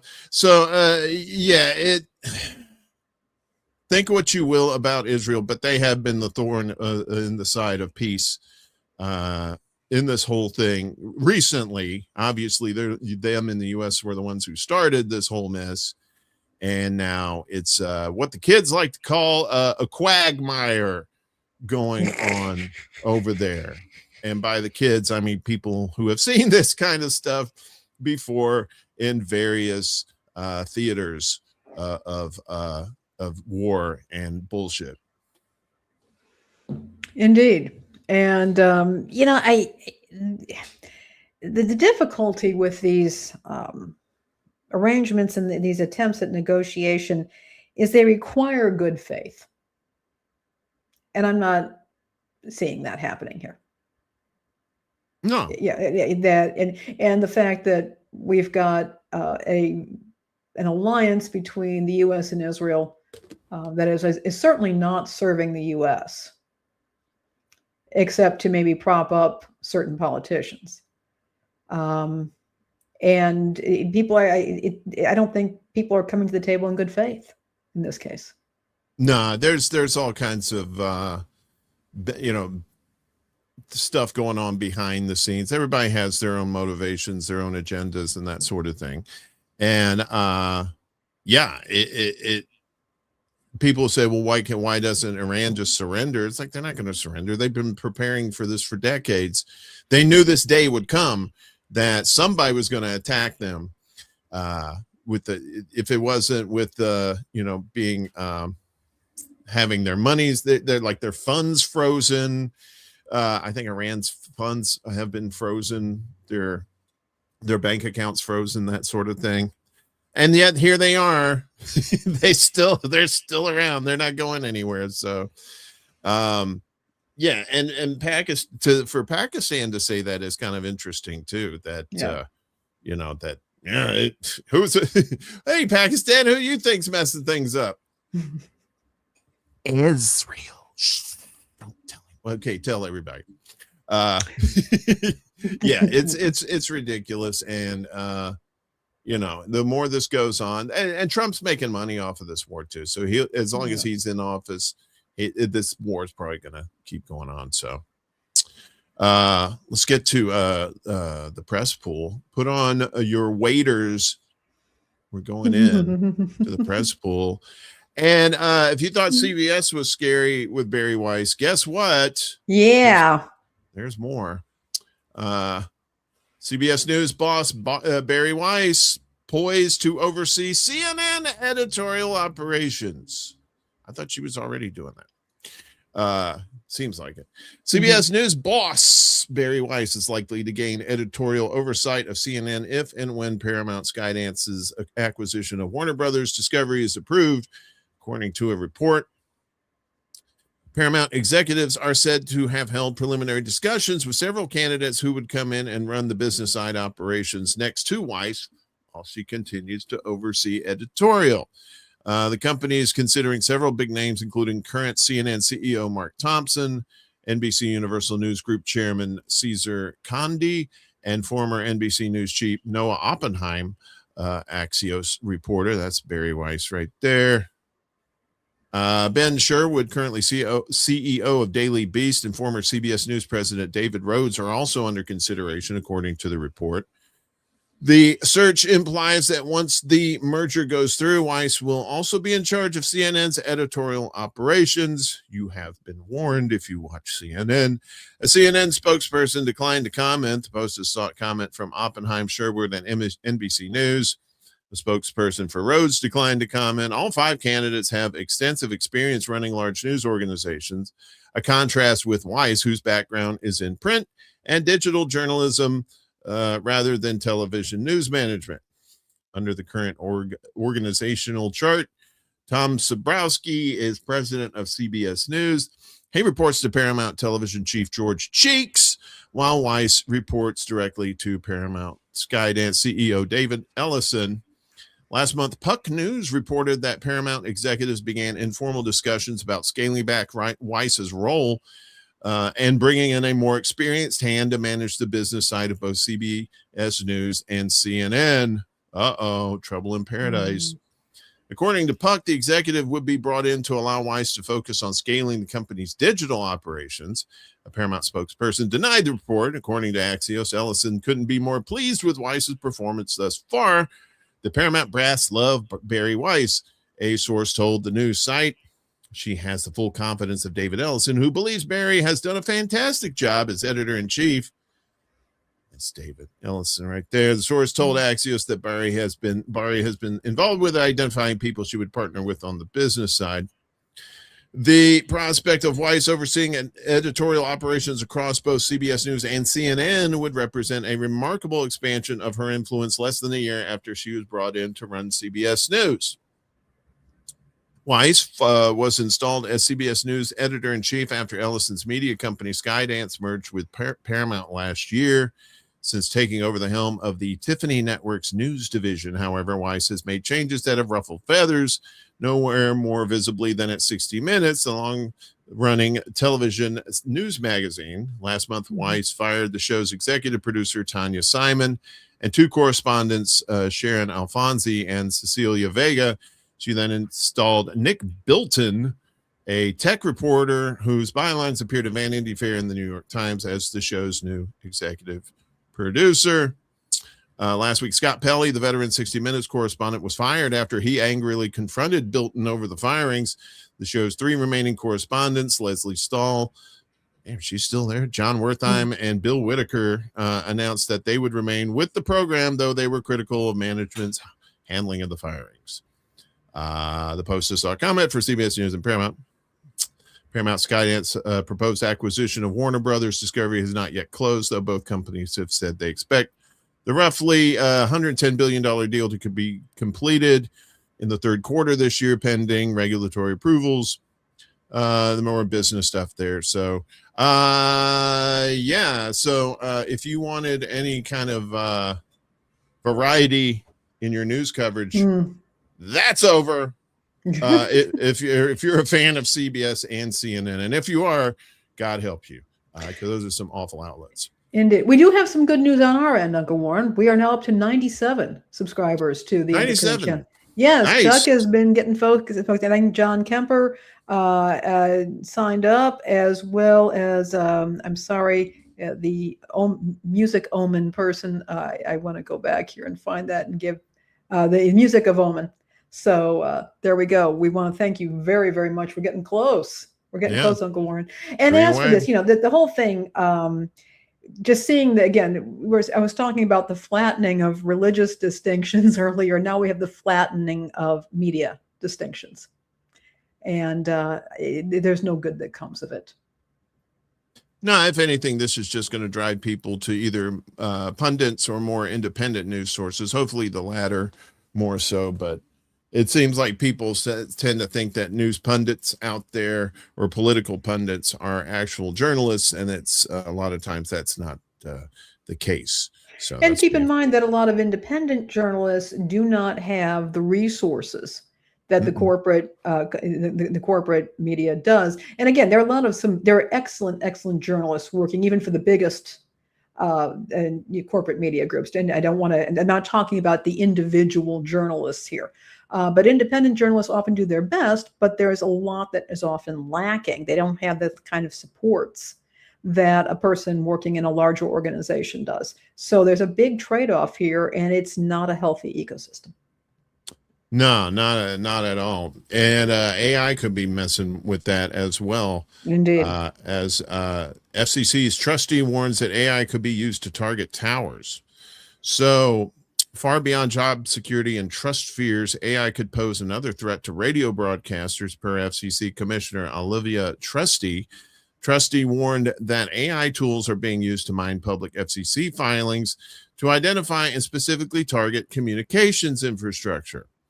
This is the only infrastructure they're tackling, by the way. Is the copper theft is the gateway, trustee said at the 4th National Summit on Protecting Critical Communications Infrastructure in Philadelphia, the on-ramp to something much more serious.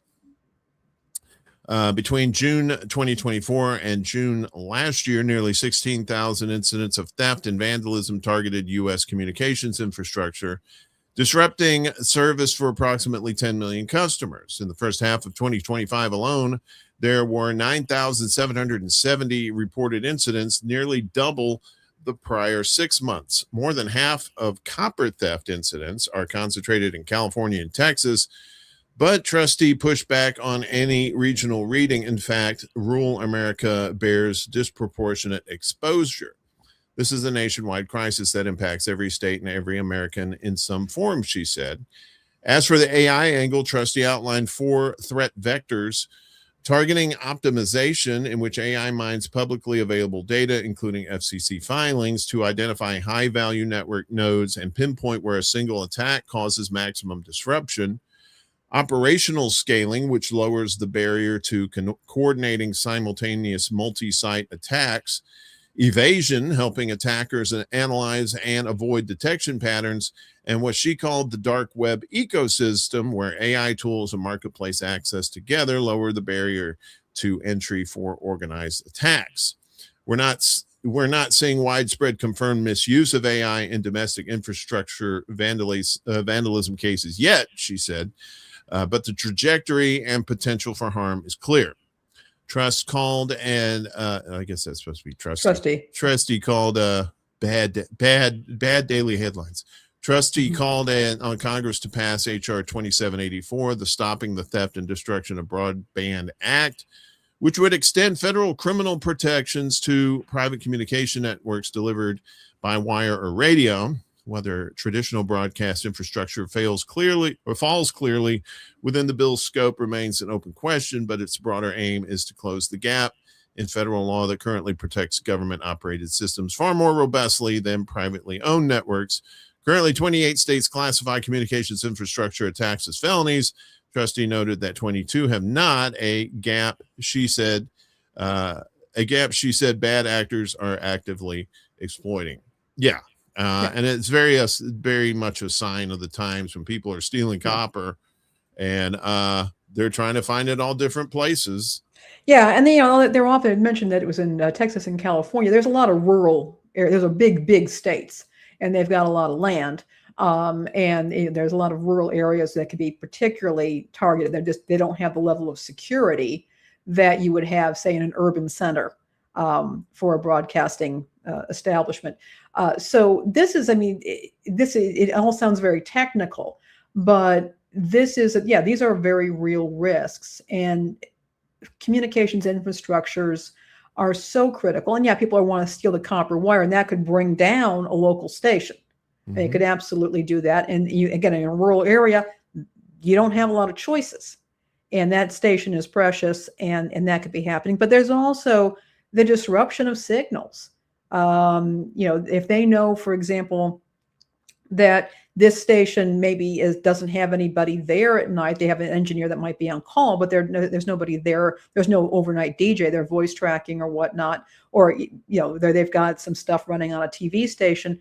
They can interfere with that, and the level of panic that can ensue when somebody with an agenda, whether they're just doing it for the lulz or whether they are working for a subversive government or an organization that wants to cause terror, they could interfere with broadcasts. And if people are relying on legacy media for authoritative reporting and saying, okay, well, I'm seeing it on the internet, I need to go turn on my radio or my television to see what's actually happening locally, and you see a broadcast that could be AI generated, or it could be that they've taken over the screen or just using text, that could be a real problem when people can't verify anything. That's probably part of the plan. I would guess so. Treat them up. What that's treat them like mushrooms. Keep them in the dark and feed them bullshit. Exactly. Yeah. So I love mushrooms. I love them. They're so tasty. You like what? Muffins? Mushrooms. Yeah. Oh, mushrooms. Yeah. Yeah, and some of them are really fun too. Yeah. What's not fun is what was this guy's name? Dan, was his name Gregory Bovino? You remember this guy from Minnesota? This the guy who's not doing the Nazi cosplay. Yeah, so very weird, very strange person. Nice intro to the clownfish school. Yeah, so apparently you're going to be seeing him again, maybe him and his McElroy haircut. What is it? McElroy? Was that the guy's name? I don't even know. I'm not hip. Bovino launches exploratory committee for a presidential campaign with pledge to deport 100 million people. Which 100 million people? You'll just have to find out. And what's going to happen to our Social Security then? We'll get more. No, they'll still find a way to screw us. Yeah. They always do. Fresh off his appearance at a fascist conference in Portugal, I guess he's got to keep it in practice. Focused on remigration, Trump's ex-border patrol commander Gregory Bovino has teased a run for U.S. president in 2028, centered around his fantasy of deporting 100 million people from the U.S. It is his fantasy. Amid public backlash following the killing of 2 U.S. citizens by his federal agents in Minneapolis, Bovino was kicked from the helm of Trump's mass deportation crusade in January and sent into early retirement. But as he later discussed with the New York Times, he departed with a sense of unfinished business, that being the 100 million people that he wants to deport, unfulfilled that he could not exact what was described as a master plan to purge a third of the country. As News Nation reported on Monday, Bovino is not one to give up on dreams easily. The 30-year Border Patrol veteran told the network that he was launching an exploratory committee for a White House run in 2028 and plan to move ahead with a formal campaign if it all comes together. The website for his committee, bovino2028.com, which features an image of Bovino in his signature SS-style trench coat, flanked by the phrase House Bovino, men fight back, gives a sense of the campaign he seeks to run. There it is. The spice must flow freely. House Bovino. Yeah, he does. He looks like he should be on Geedy Prime with the Harkonnens there. Nerd reference. Very much so. That's fine. There he is right there. He looks very SS-ish. Even this little stuff here, the lightning bolt things, whatever the hell he's holding there. The website describes a future President Bovino leading the U.S. with a warrior mindset, quelling the foreign hordes that have subsumed our nation's cities and creating a department of youth masculinity. Yeah, that doesn't sound creepy. To turn young men into warriors for freedom, and calls for the reestablishment of Elon Musk's failed Department of Government Efficiency. He wants to bring back Doge. His website also does not shy away from acknowledging his role in a conference in late May where he appeared alongside representatives of the global far right, as Charles R. Davis described last month for The Redoubt. The Remigration Summit 2026, so-called, was held May 30th at the Salmana Residence Hotel just south of Porto, Portugal, and its organizers were not subtle. Weimar conditions require Weimar solutions. Yikes, argues Afonso Goncalves. These names. Chief organizer of the event. He's the founder of the far-right group Reconquista, so named for the mass expulsion of Muslims from the Iberian Peninsula. That's who Bovino was photographed standing next to after he landed in Europe. Martin Sellner, an extremist from Austria, is best known for pushing the Great Replacement conspiracy theory that Jewish elites are seeking to exterminate the white race via mass migration. That has motivated mass shooters from Pennsylvania to New Zealand. He was the other man standing next to Bovino. Other speakers included a Belgian fascist convicted of Holocaust denial and the founder of a Swiss neo-Nazi group called Young Tat, who is quite open about his fondness for National Socialism. Yeah, that doesn't sound Nazi-ish at all. Bovino's not looking to hide his affiliations with prominent neo-Nazis. The site prominently features a photo of himself with Sellner, who at a previous summit outlined a plan for the forced expulsion of non-assimilated citizens of immigrant backgrounds from Germany. There's more here. You basically get the gist. 2028 should be a wild one anyway. Who knows who's going to get that Republican nomination? I bet he ends up running independent and gets about like 5 votes from his friends, if he has any friends, which I doubt highly. Yeah. So Bovino trying to say, hey, I haven't gone anywhere. I'm still here. Come on, y'all like Nazis, right? Come on, y'all pull for Ukraine. Yeah, pretty wild. What do you think? You wish that they would. No, I mean, it's too much to wish for it. It's you're setting yourself up for severe disappointment. The failure to vet any of this crap before he even got into his position that he held. I mean, this guy he's not trying to hide it. When I saw him in that ridiculous uniform, I'm like, what the Third Reich is this? It wasn't the Third Reich. Well, the thing is, I mean, you have to hand it to that particular segment. They had the aesthetics down, and I think that's what it made it so appealing to many people.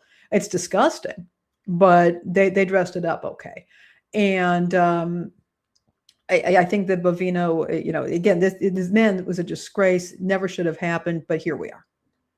Yeah, and this wasn't just a Trump creation either. He's been with the Border Patrol for 30 years. Yeah. So, he's been through a few administrations that seem to be okay with him acting a little goofy. Nazi-ish. Yeah, the little Zig Heil going on. So this one here, never trust Olive Garden anyway. Just saying. I don't hate on them, but I'm just saying they're not as good as they used to be. Man charged in forced marriage satanic ritual after police respond to Olive Garden. Yes, when I think of evil incarnate, I think of never-ending breadsticks. A man was accused of holding a woman against her will and forcing her into a marriage. A main man, not my main man. My main man wouldn't do that. But a main man is facing multiple charges after police in New Hampshire alleged he held a woman against her will, forced her into a marriage, and injured her during what investigators described as a satanic ritual. According to court documents, Newington police were called to an Olive Garden restaurant Saturday morning after Pennsylvania State Police received a report from a woman who was tracking her daughter's cell phone. Investigators allege officers found the woman after she ran out of the restaurant and approached police, telling them she wanted to file an emergency restraining order against Daniel Oulet. Is that like Goulet? Goulet. Daniel Oulet. Quick, me, you stay in contest. You win. You always do, Goulet. Court documents state officers observed cigarette burns on her legs. Police allege Oulet forced the victim to marry him and had threatened her with a firearm. According to court records, the victim told investigators Oulet pointed a gun at her while she was driving Friday and claimed a religious cult was following them. Hey, it happens. The documents further allege that Saturday morning, Oulet grabbed the woman's arm and cut her hand as part of a satanic ritual in Kittery, Maine. Now, that's what they do in Maine. Investigators told WMUR they found a satanic Bible, a sweatshirt, and a bag inside Oulet's vehicle. In court, Oulet denied the allegations. If you talk to anybody that knows me, I'm not a physical man, Oulet told WMUR. I'm a lover, not a fighter. I guess that's what he's saying. Addressing allegations that he forced the woman into a marriage, Oulet told WMUR, forcing her into marriage, that's completely against my religious belief. I totally believe in free will. Prosecutors told the court that Oulet has a criminal record that includes previous domestic violence and driving while intoxicated charges. Oulet also questioned the accusations against him, telling WMUR, I just don't feel that That was completely her statement. I believe the charges were erroneous. The case remains under investigation. Welcome to America. Welcome to Olive Garden. So it was a commenter on this story said, I just wanted to enjoy my endless salad. I know, right? And they get disturbed by all this. They do endless everything there, and I guess there's endless drama there too when you clearly count the old Olive Garden. I mean, there. Actually, it's a terrible situation, but by gum, the stories that show up these days. Yeah, it's there, and yeah, Idiocracy, the movie, is more and more becoming a documentary of recent times, not 500 years into the future. Finally, today we have some fun stuff. Do you ever play foosball when you were a kid? Or I did. It's fun. You don't see them as often, but they, used to see them a lot more. That was particularly prior to the video games. I mean, they, remember when, they started moving in the video games, and they used to have some things. They remember when you could play golf or baseball from your table, like you went to Ground Round or something like that. And they had one screen for the whole thing. You put some money in, and you had a controller at your table. Oh, yeah. Used to play. Yeah. Then they had the old-timey pinball, but then they started bringing in the video games, and a lot of the the foosball and things like that seem to be going away. Yeah, those were your old school arcades, right? You may have like a pool table in there, foosball table, and pinball. And people would also have foosball in their homes. They sometimes, if they had a finished basement. I knew a couple. Or air hockey. Yeah. Oh, air hockey. All right. Love me some air hockey. Yeah. Well, world record in Canada as world's largest game of human foosball, played at Ontario. Let's see if I can play this here. You won't let me see. Look at this. These people, it's got music on, but so they're coming in. There's the field. It looks like it's on a football field or some sort of soccer field.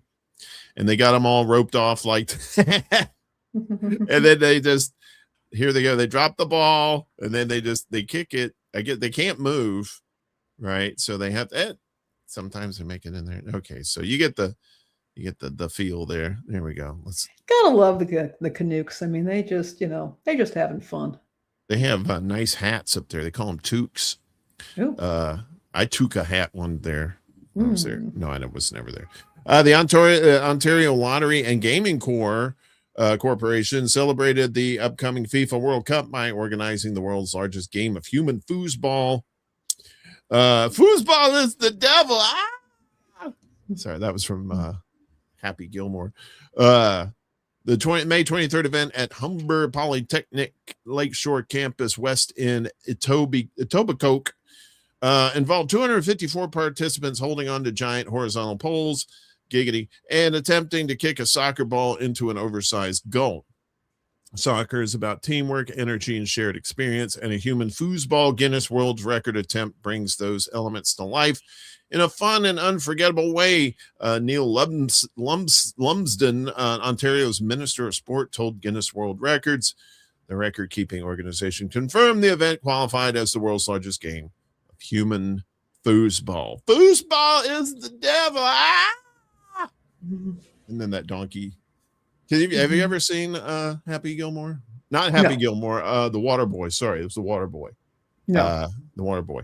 Yeah, it's stupid, but that's Adam Sandler. I mean, it's an Adam Sandler. And this looked kind of fun. So I guess you just stand there, right? You hold and you had a little thing, and then I think it's great. It's kind of like when people were playing Quidditch from Harry Potter, and then you come up with this, and now they're doing human. I think it's a great idea. If they want to do this right, though, they need to have somebody at the end of one of those pipes or whatever that pulls on it so that they move, because that's what you do in football. You pull the thing, and then your little players come down, and and then you do that whip where you just hit it real hard, and that thing just hits the back of the thing, and you hear this, this. Oh man, it's a great exclamation point on a goal too, and you're like, yeah, woo! I'm no good at foosball. That's just too much stuff going on with the hands and the looking for the ball and stuff. So, are you a professional? Do you play professional foosball? I do not. I do not. I haven't played foosball in I don't know how long. Maybe next time we go up to Chicago, we find a place that has a foosball table, Uncle Warren. We can all play. They have these great little arcades around here too. Yeah. They have like the one that's just nothing but pinball machines, and apparently it's just this giant complex. And then they have the same people have another complex that has all these like arcade video games and stuff like that. And it's you pay one price and you can just play as much as you want. It's pretty cool. I remember the Captain Fantastic Elton John Pinball Wizard pinball machine that they had back in the day, and there was Elton on there because he played the Pinball Wizard in the movie version of Tommy.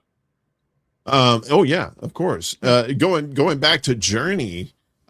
Journey had their own video. They had their own pinball machine too, but they had a video game too, and it had their little heads. Right, it was like they took pictures of their heads, like they could turn this way, they could turn this way, or they could look ahead.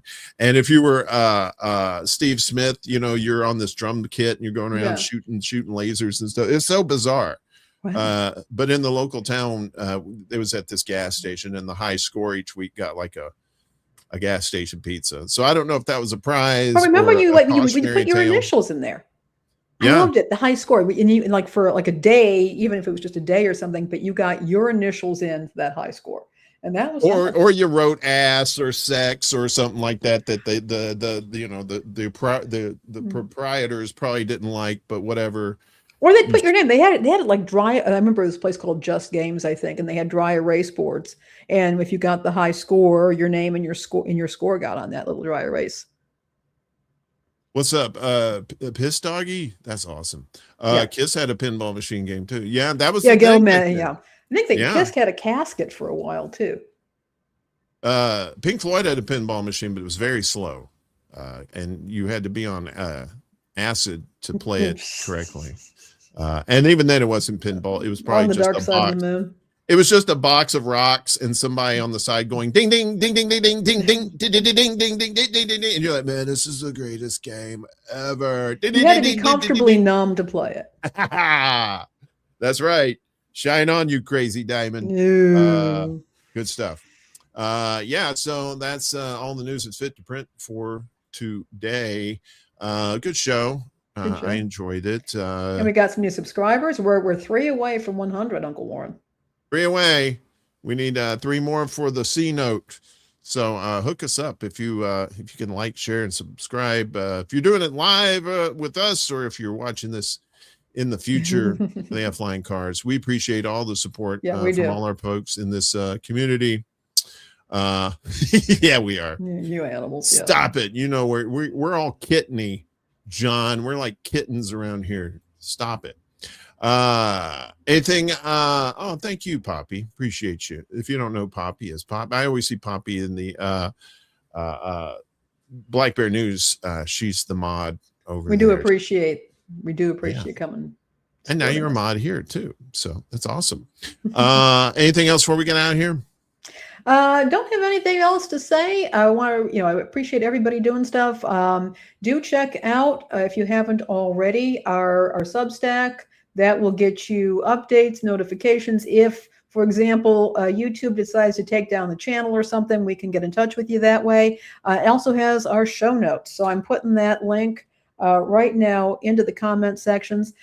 Please do, if you can. It's free. It will always be free. There will always be a free show notes for this show. You don't have to pay anything for it. But again, we do appreciate your support. Yes. And don't forget, wash your produce. Wash your fresh peaches, right? Yeah, that's what they're saying. That's what Piss Doggy's saying. Wash your peaches. Well, they're taking away all the water for the data centers. So we do have to be reminded. Think clean thoughts.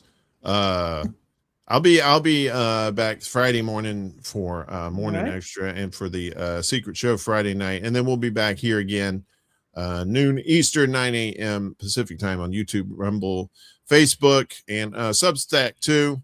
Be sure to check out Substack for all the show notes, because sometimes we don't read all the articles on there, and you may want a little bit more in there, so we have those available for you too. And also, don't forget our mutual aid folks down below there. There's links for them too. If you can't donate, if you can share out the links, that always helps as well too. Other than that, I'm going to say we outie 5,000 with a sunroof until next week. So thanks, everybody. We appreciate you. And we'll see you on the flip side, as Master Blaster said in that cartoon in the 80s. So take care of yourselves, everybody. Take care. Peace out.